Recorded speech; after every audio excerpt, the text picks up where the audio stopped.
gị ndewo kpọmkwem n'ogene 98.3 FM. Anyị ji obi aṅụrị nakwa obi ọcha anabata gị na ihe mmemme anyị bụ okwu apụ n'ọnụ bụ mgbe anyị ji eleba anya na nke a nakwa nke ọzọ maka ọdịmma nke mmadụ na ibi ya. Mata na taa bụ Wednesday, bụrụkwa ụbọchị 4 n'ọnwa 10 ọnwa Ọktoba nke afọ anyị nọ n'ime. Anyị na-asị ịmara nke ahụ a na-agba etu oge adịghị m na egbula oge na ịdọbiri. Abụ m Joshua Dabby Jaja ka anyị zonye njem.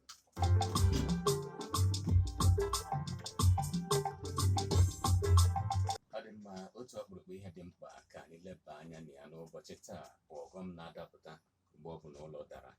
Ọghọm na-adapụta mgbe ọbụla ụlọ dara. Bekee kpọrọ ya issue of building collapse. Oge ọbụla ka anyị na-anụ akụkọ na ụlọ na-ada, oge ụfọdụ ọ bụrụ na arụchago ya bụ ụlọ tupu ị na-ama ihe na-aga ọ daa. Ifugi ya nwekwana ike ọ bụrụ na eji ụlọ ama n'aka ka na-alụ ụlọ elu, o nwere ike ọ bụrụ nke nwere ofu okpukpu, nwee nke bụ okpukpu ịtọ, aka ji ya n'aka na-alụ ọ daa. Arụchaghị alụcha ọ daa. Ndị mmadụ ebirigo na ya ma ọ bụ na a na-azụzụ ahịa na ya ma ọ bụrụ na ọ n'ụdị plaza ọ daa. Kwa ụbọchị ka a na-anụ ụdị akụkọ dị otu a. Na nso a na Benue steeti ka anyị nwetara ozi na ụlọ ụka Dunamis, bụkwanụ nke enwe na ya bụ Benue steeti Makọdị kpọmkwem, na ya bụ ụlọ ebe arụ ya bụ ụlọ ụka ụlọ adara. O wee bụrụ na o zere zebanye n'ime ala. Ịmaga ụdị ihe ahụ ọ dị mma. Aka na-ekwu ka a na-ekwu wee na-egosi na ọ tara isi onye ụkọchukwu na-elekọta ya bụ ụlọ ụka. Onye ụkọchukwu na-elekọta ụlọ ụka ahụ, ụlọ ụka Dunamis. Mana mmadụ ịnọ ndị nke ọzọ bụ ndị merụrụ ahụ. Oke, a na-ekwukwa ka a na-ekwu gọvanọ na-achị ya bụ steeti bụ Benue steeti, gọvanọ Alia, wee na-ekwu maka na o jere jiri anya ya wee hụta ka ya bụ ihe si wee mee. O jere ebe ihe a mere, o jiri iwe wee kwuo na ya na-akagbu akwụkwọ ikike bụkwanụ nke eji wee nwere ya bụ ala. Nọdịkwana ya wee na-ata ndị ụlọ ụka Dunamis ụta na ihe a rụrụ ebe a bụ substandard kind of, ma ihe eji wee rụọ ya, ngwa na ngwa ọrụ, akụrụngwa, ihe ndị ọzọ dị iche iche eji wee rụọ ya bụ ụlọ bụcha adịgboroja substandard. O nwere nke bụ original dịka esi wee chọpụta. N'ọhịa kpatara ya bụ ụlọ ji wee megide wee zie daa, wee gbuo ya bụ ụkọchukwu ebe a nọ n'ime ya bụ ụlọ ụka na-ekpe ekpere, na-ebi ekpere ha na-agwago, ịghọtago, na-akast na-aban ruru ebe a nọ na-akast kpam. Ụlọ ụka ada, memi na ndụ ụkọchukwu. Ndị nke ọzọ agba ọsọ, mana tupu ha agba ọsọ o merụgo ha arụ. Ha ncha niile enwetachago mmerụ ahụ. Gọvanọ wee na-ekwu na etere ụgbọ ekere azụ witi iwe na ya ga-anapụ ha akwụkwọ ikike eji wee nwere ya bụ ana. Maka na gịnị mere? Ya bụ gọvanọ Benue steeti na-egosi kpọmkwem, gọvanọ Alia na-egosi kpọmkwem na ụmụ ngwongwo na ngwongwo eji wee rụọ ya bụ ụlọ abụghị ndị ezigbo ya, nọ ndị achịkata ekwe ọnụ. Nọ ya kpata o ji wee dị otu a. N'aha ọjọọ ka a na-ewetere, in fact n'aha ọjọọ ka ewetere steeti ọ na-elekọta anya. O jiri iwe si na ya na-akagbu akwụkwọ ikike eji wee nwere ya bụ ala. Ọtụtụ oge ka a na-anụ ụdị akụkọ dị otu a. Ọ bụghị naanị otu ebe ka ihe a na-eme. Enwere ọtụtụ ndị mmadụ si otu a wee bụrụ ndị ndụ ha bụ nke ememinara site n'ọdịda ụlọ na-ada. Kedụzi ebe mmiri si aba n'opi ụgbọgọrị?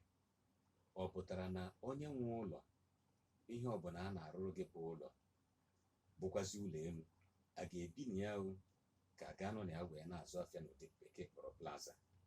Ọ pụtara na onye nwe ụlọ adịghị eleru anya n'ihe a na-arụrụ ya? Ka ọ pụtara na onye ọrụ nga enye ya bụ ọrụ ji ya wee na-eti ekpere? Ọ pụtara na na anarago onye nwe ya bụ ihe a na-arụ ego a ga-eji wee gote original materials, ejezie jee gote fake adịgboroja? Ya bụ onye a na-alụrụ ihe enweghị ka o si wee mata. o nwere ndị na-anọ na mba ofesi wee na-ezite ego n'ụdị ka arụ ọrụ ha egoro ha na rụọ plaza ebe a na-azụ ahịa ụlọ elu oge ụfọdụ 2 story oge ụfọdụ 2 story building oge ụfọdụ 3 story building 3 stories 2 stories 1 story ọtago ụdị ihe a oge ụfọdụ ọ bụrụ ụlọ obibi okpukpe ịbụa okpukpe ịtọ adịsite ego a na-arụ o wee bụrụ ya bụ na ọ pụta na ndị a na-enye ego wee lụọ ya bụ ihe onye nwe ebe anwa onye a na-arụrụ ya nọrọ nso ndị anwa na-eme n'ụdị ka ha kpachapụta ego nke akpa ha ka ọ n'ọgịnị emesịa ụlọ ada o nwere ụlọ ị ga-afụ ọ bụ ụlọ arụ ụlọ agwa gị mgbe arụ ya bụ ụlọ iti ebe infat ụlọ anwa abụrụgo history maka na gịnị mere o tego aka arụrụ ya mana ọ bụ akwa akụrụ mana mmiri ozizo mana anwụ ọchịcha ụlọ bụ akwa akụrụ mana n'agbanyeghị na ụlọ anọọla ihe ruru afọ 50 ka bụrụ akwa akụrụ ihe ruru afọ 50 ihe ruru afọ 40 30 ka bụrụkwa akwa akụrụ ndị nke arụziri anọ ihe dịka sọsọ afọ na-abụ afọ abụọ naanị maọbụ afọ 3 ị na-anụ gogogogogogogo ụlọ ada dagbuo ndị mmadụ kedu ebe mmiri si abazi n'opi ụgbọgịrị simenti ndị eji wee rụọ nke a na-anọrụ afọ 40 ma 30 ọ dị iche na simenti nke a na-eji arụ ụlọ n'oge a akpụkwa blọkụ n'oge anyị nọ n'ime ya ka anyị na-ebeke n'anya n'ụdị ọnọdụ dị otu a nke a mere na Benue steeti ata n'isi pastọ ọkwa pastọ ụkọchukwu ọtaghị isi ụkọchukwu kpọọ site na 07017222983 maka otu a ga-esi kwa onye ukwu wa kedu ndị ọ dị n'aka imeba ya n'ụdị ọnọdụ dị otu a kedu ka a ga-esi wee hụ na ihe a na-ebe bedebere kedu ka a ga-esi wee hụ ọ dịzikwa ọnọdụ ka ndị niile bi n'ụlọ elu ịghọtago dịka ndị bi n'ụlọ elu a story building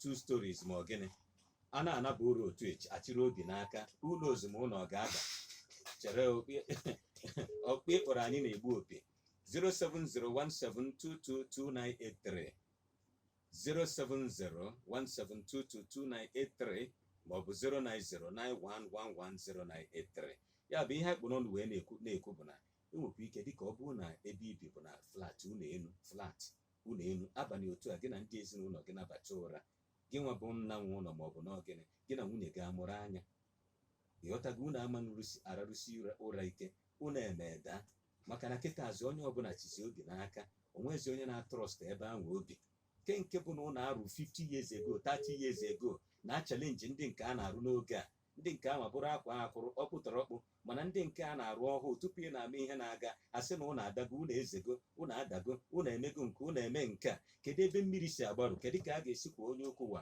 onye ka anyị kwudoro hello nna m ọ na-adakwa nke ọma o mmadụ ka a na-aya n'Ebonyi steeti mmadụ ka a na-aya tinyeke n'ọnụ n'okwu a ọ na-eme ebe ọbụla okay okay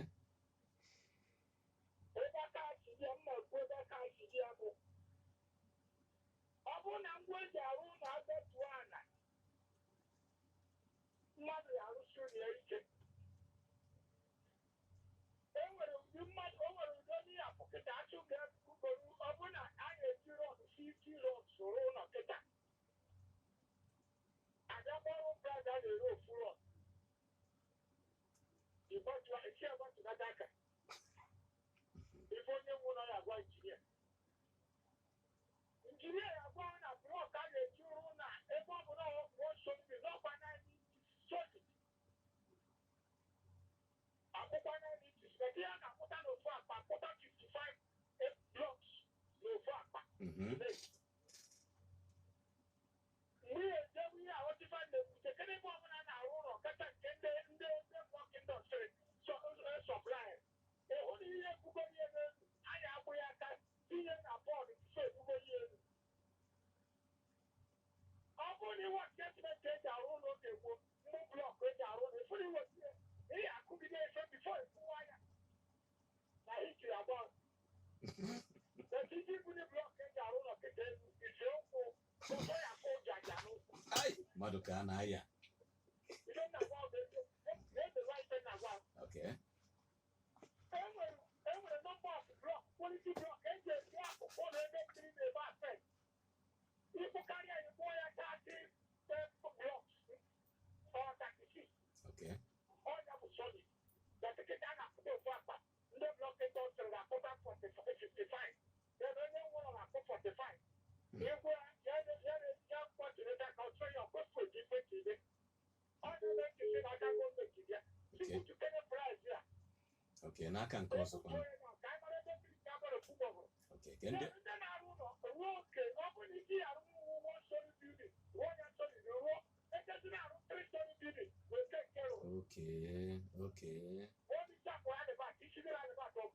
Okay. Wepụta anyị. Osie ike.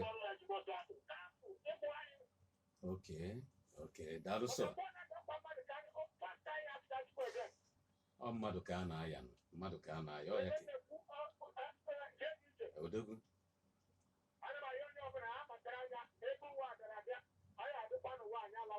Daalụ sọ.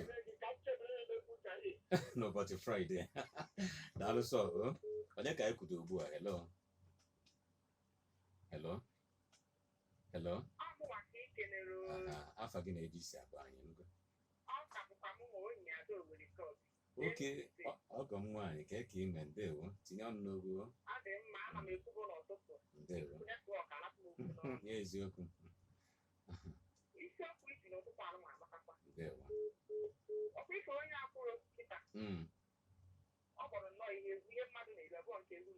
Okay. Maka na ama m na enwere ụlọ dị na be anyị kịta eji adamọt blọk wee rụọ oge ochie ụlọ ahụ akarịgo ihe karịrị 100 afọ. Okay.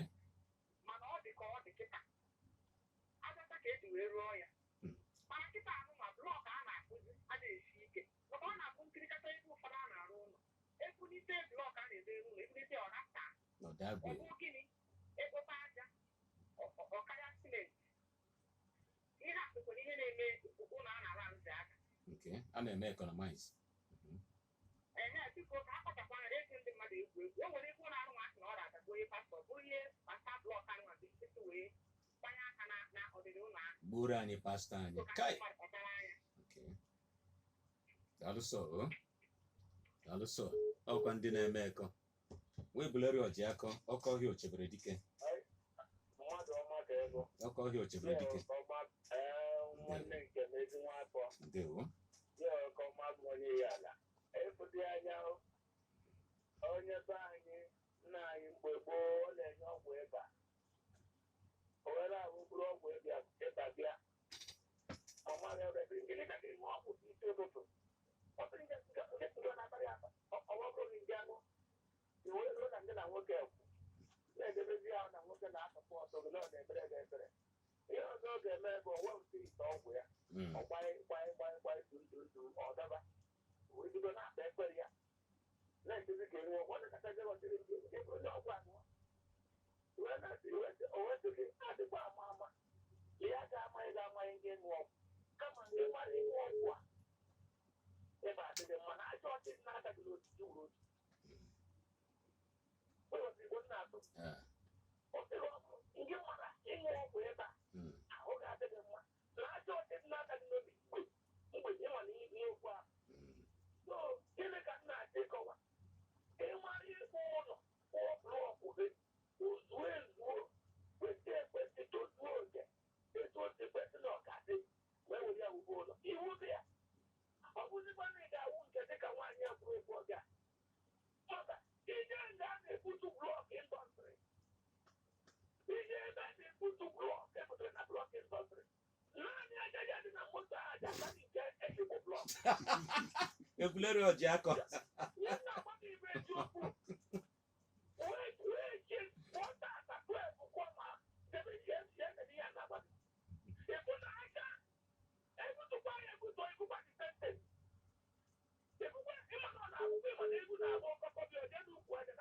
nke a bụ eziokwu.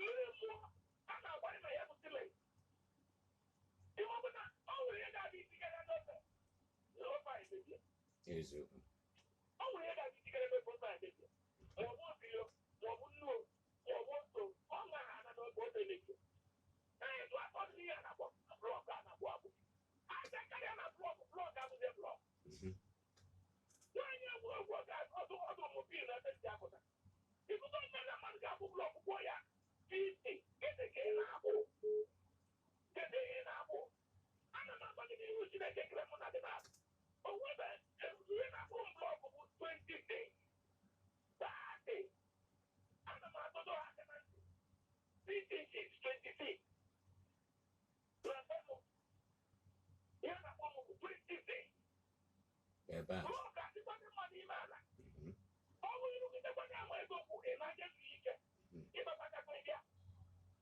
ọ na-atụ onye wee blọk ọrụ ọrụ eteki wee tie onye ụmụ mmadụ na nsogbu chai chai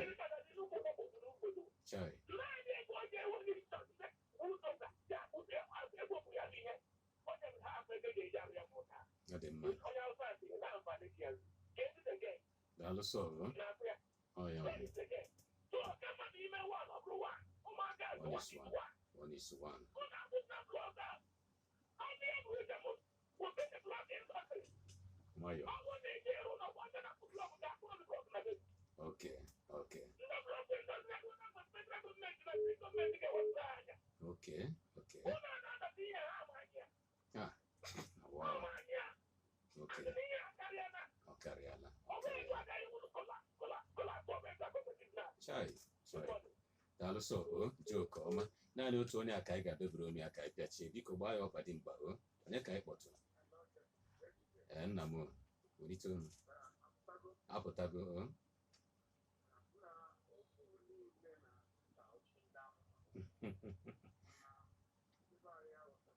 chai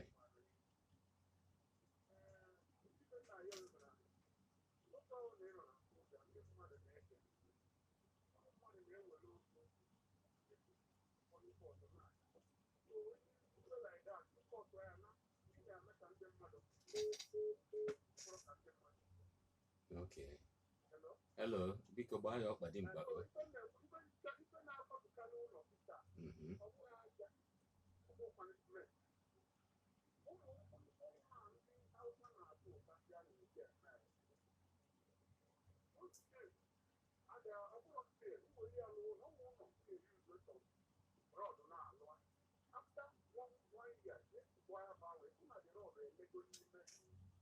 okay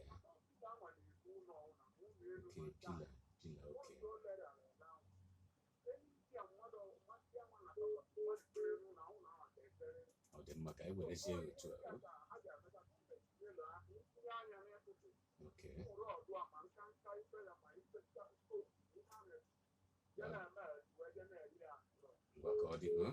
ọ dị mma otu a ka anyị ga-esi wee were bịa onye ọma njem ọnụ etinyego ọnụ n'okwu ya gbasata ọdịda ụlọ ụmụ onye tụrụ alụ sikata ma ị ga-arụ 2-story building rụọ solid 1-story building were ego ahụ ị ga-eji wee mee nke 2-story building tinye ya na 1-story building onye fee ọ bụrụ solid atụrụ ya dịka alụgo ka o si wee dị aka gọọmenti dị na aka ndị na-alụ ụlọ na aka ọra na eze dị na ya ntị ga-anụ ihe abụrụ ma ka okwu ata pastọ anwụọla n'ihi na ụlọ dagidere ya ka ihe ahụ bere na mbụ gharakwa ịbụ ọzọ ka anyị na-ekwu maka ya abụ m Joshua Dabby Jaja JDJ ana m ekenekwa Miracle otu aka ahụ daalụ sọ maka ige ntị